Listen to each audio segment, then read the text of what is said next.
नमस्कार साथियों, मैं संतोष कुमार सोनी आप सभी का डाइट के इस डिजिटल चैनल में आपका स्वागत और हार्दिक अभिनंदन करता हूं। हम लोग आज की वीडियो में बात करेंगे भारत की संसद के बारे में। संसद जिसे विधायिका भी कहते हैं।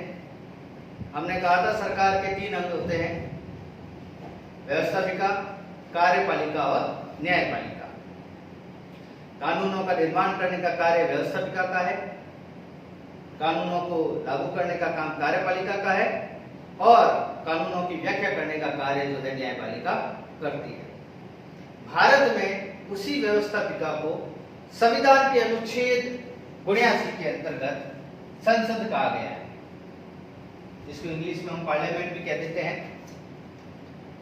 अनुच्छेद 82 यानी 79 में, भारतीय संविधान के अनुच्छेद 79 में कानून बनाने वाली जो संस्था है या कानून बनाने का काम करने वाला सरकार का जो अंग है उसे संसद कहा गया है।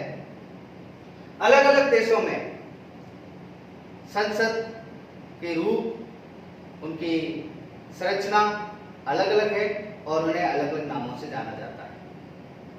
हमारे देश में जैसे विधायिका को संसद के नाम से जाना जाता है, उसी प्रकार इराक के अंदर इराक की संसद का नाम है मजलिस।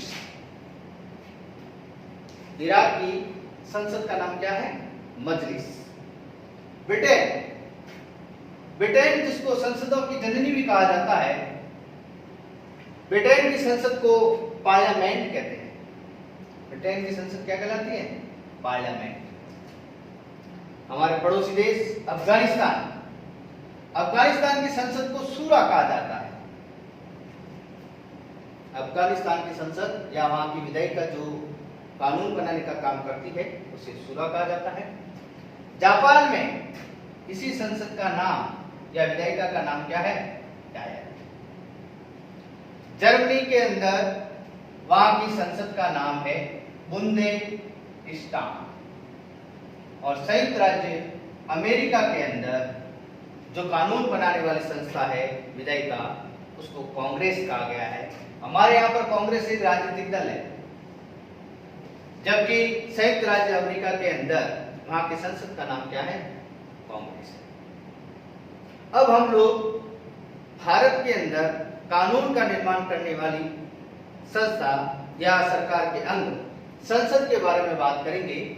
हमने कल अपने वीडियो में बात कही थी कि भारत की संसद राज्यसभा, लोकसभा और राष्ट्रपति से मिलकर बनती है। ये तीनों मिलकर संसद का निर्माण करते हैं। संसद के सदस्य सांसद या एमपी कहलाते हैं, मेंबर ऑफ पार्लियामेंट। लोकसभा और राज्यसभा संसद के 2 सदन हैं। संसद का सदस्य कौन हो सकता है, उसके लिए कुछ आवश्यक शर्तें हैं। पहली आवश्यक शर्त है वह भारत का नागरिक होना चाहिए। सबसे पहली आवश्यक शर्त है वह भारत का नागरिक होना चाहिए। दूसरी शर्त है यदि वह राज्यसभा का सदस्य बनने के योग्य है तो उसकी आयु 30 वर्ष, और यदि लोकसभा का सदस्य बनने के योग्य है तो उसकी आयु 25 वर्ष होनी चाहिए। तीसरी आवश्यक शर्त है वह विपरीत चित्त का नहीं होना चाहिए, दिवालिया या पागल नहीं होना चाहिए, या उसके द्वारा कोई ऐसा कृत्य न किया गया हो जो देश की एकता और अखंडता के खिलाफ हो, या दल बदल कानून के तहत उसने दल बदल कर दिया हो, या एक ही साथ 2 सदनों का वह सदस्य चुना गया हो। एक व्यक्ति 2 स्थानों से चुनाव लड़ सकता है, लेकिन 1 माह के भीतर उसे किसी एक सदन की सदस्यता त्यागनी पड़ती है।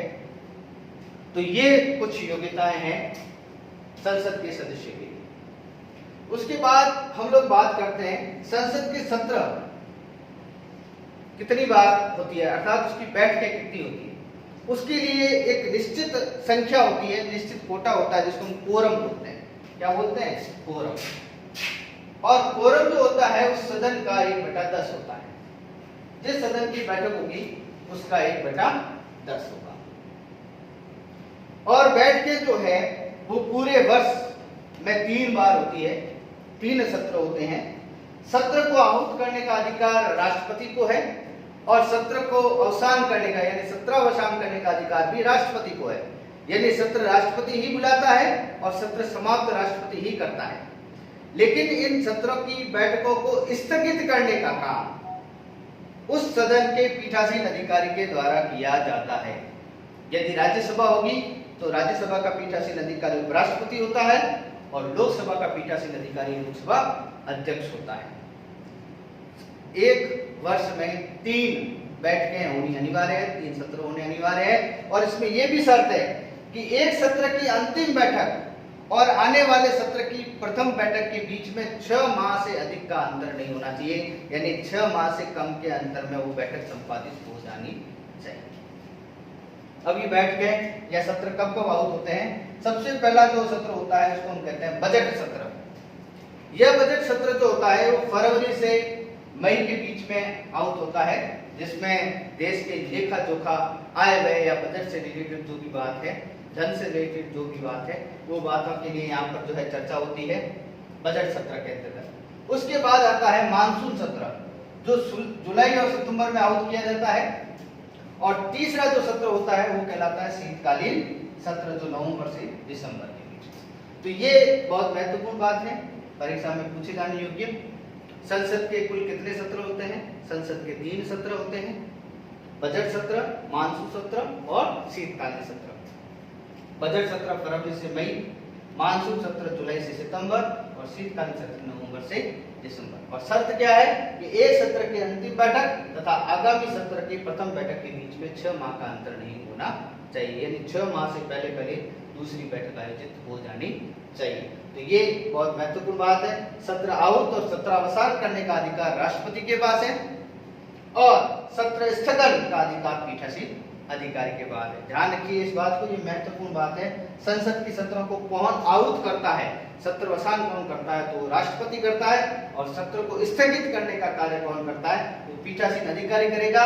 अगर लोकसभा है तो लोकसभा अध्यक्ष होगा और अगर राज्यसभा है तो वह उपराष्ट्रपति सत्र को स्थगित करेगा। ये बात आप ध्यान रखें। उस सदन के पीठासीन अधिकारी के पास अधिकार होगा कि वह सत्र को स्थगित करे। उसके बाद आती है कि वे संसद की भाषा कौन सी होगी। संसद के कार्य संचालन के लिए यानी समस्त जो कार्यवाही संसद की होती है उसके लिए मुख्यतः 2 भाषाएं हैं, एक हिंदी और दूसरी अंग्रेजी। इसके अलावा संसद में बोलने के लिए किसी भी सदस्य को उसकी मातृभाषा में बोलने के लिए स्वतंत्रता प्रदान की गई है, बोलने दिया जा सकता है, लेकिन जो कार्य संचालन की जो भाषा होगी वो कौन सी होगी? हिंदी और अंग्रेजी। अनुच्छेद 86 प्रत्येक मंत्री और भारत के महान्यायवादी को संसद के किसी भी सदन में बोलने और कार्रवाई में भाग लेने के लिए अनुमति प्रदान करता है। संसद के किसी भी सदन में बोलने और कार्रवाई में भाग लेने के लिए अधिकार देता है, परंतु मतदान का अधिकार मंत्री को उसी सदन में होगा जिस सदन का वह सदस्य होगा। यहाँ एक महत्वपूर्ण बात यह है कि मंत्री जो भी है वो संसद के किसी भी सदन में बोल सकते हैं, उसकी कार्रवाई में भाग ले सकते हैं, लेकिन जब बात मतदान की आएगी तो ऐसी स्थिति में मंत्री जो है उसको मतदान का अधिकार है, लेकिन वो मतदान कहाँ करेगा? उसी सदन में करेगा जिस सदन का वह सदस्य है, लेकिन महान्यायवादी को मतदान का अधिकार नहीं है। एक सवाल कई बार यह भी पूछा जाता है कि वह कौन व्यक्ति है जो संसद का सदस्य नहीं है लेकिन इसके बावजूद भी संसद की बैठकों और कार्यवाही में हिस्सा लेता है, वो है भारत का महान्यायवादी। तो ये संसद के बारे में जो है हमने जानकारी प्राप्त की। आने वाले वीडियो के अंदर हम आगे संसद के जो भाग है, सदन है, उनके बारे में और बात करेंगे।